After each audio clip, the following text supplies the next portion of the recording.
jaariyatullaahi ki meññi ahmadu mi tax ñu xam nabiyuna muhammadu yor nga njaboot gi yar nga leen ci sunna sa jëf ju rëy ji daj na fépp àdduna raamloo nga foore ya nekkoon démb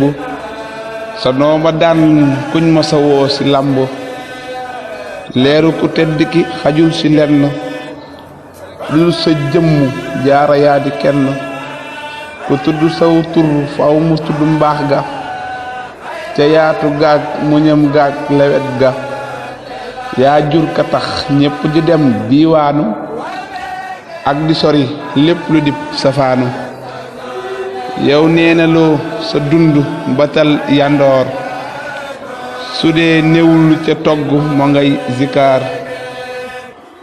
nangul sangam bu baax ba sëñ Maam Mooru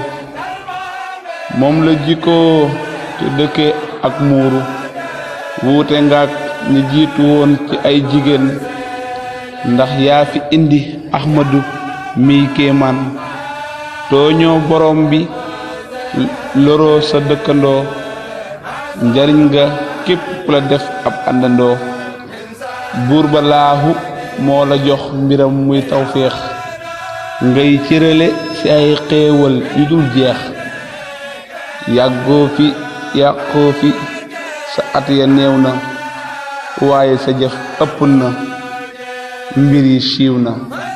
xam yàlla wóolu ko te doyloo bépp mbir bëgg lu baax suñu borom moo la ci xiir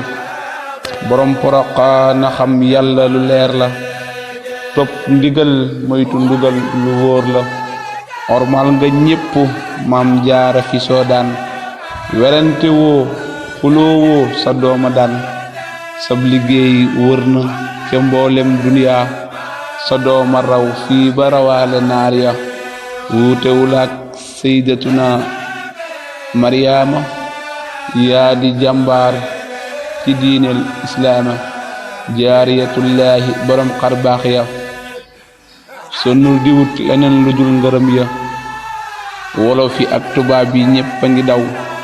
wuti sa doom xatta njanaaw yaraw